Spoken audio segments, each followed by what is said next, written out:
my art felt flat, and not because of rendering or anatomy or form or values or color, etc., but because of one thing that I'd failed to master, which is expressions. Expressions are the backbone of a lot of the characters in movies and series that we've grown to love. And in today's video, we are going to analyze, we're going to study, and we're going to apply expressions from Avatar: The Last Airbender and The Legend of Korra, which are two of my favorite animated series of all time. This video is short, so feel free to stick to the end. Without wasting any time, let's get started. So, number one is analyzing what makes expressions the way they are. On the human face, there are three things that I think are responsible for expressions as far as I know, which are the eyes, the eyebrows, and the mouth. Pushing these things are what makes us get unique expressions. And within analyzing, I think that being able to push these things is something that we should do more in our work, or something that I should do more in my work. Let me speak for myself because of how flat it looked. So, part two, which is studying. So as I said, I decided to study from Avatar: The Last Airbender and The Legend of Korra, and there's some things that I learned along the way. Number one is don't be afraid to break the rules, don't be afraid to branch out, because when these guys are animating these things, they're not following a particular anatomical structure, so to speak. There are some expressions that look alien and otherworldly, and as a result, they become unique. The second thing is make it readable. As much as some of these expressions are extreme, they're still very readable. You can be able to tell what the character is feeling from the expression that they are making. The third thing is something that I'd really not thought about much, but thinking like an animator.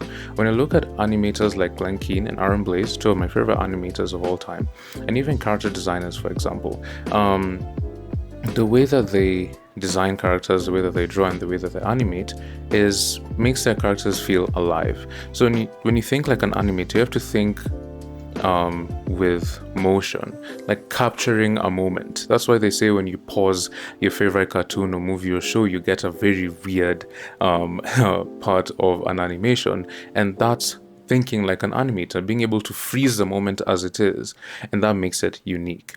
And now the third part and the last part, which is application. So I decided to apply this to my OC, Kimmy, and there are three things that I learned. Number one, this is very out of my comfort zone.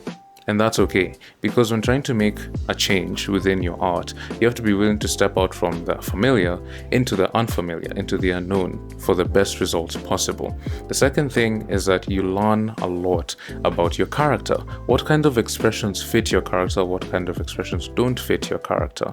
And as a result, you're able to get a clearer frame of mind as to what kind of character your character even is.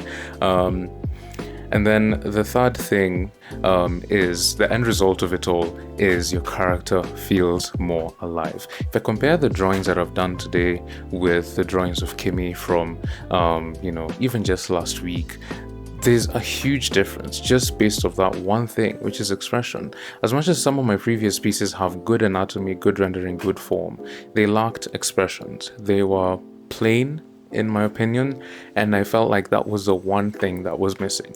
And from this point onwards, I feel like that's something I'm going to incorporate into not only my pieces of my original characters, but even other pieces as well. And so that is it. Just a very, very small recap. There's three things that we have done today. We have analyzed, and in the process of analyzing, we have learned the main thing is that the eyebrows, eyes, and mouth are responsible for the expressions on the face, or primarily responsible. And then the second thing is that we've studied, and as we've studied, we've learned how to think like an animator, and we have learned how to make expressions readable and to branch out of our comfort zone.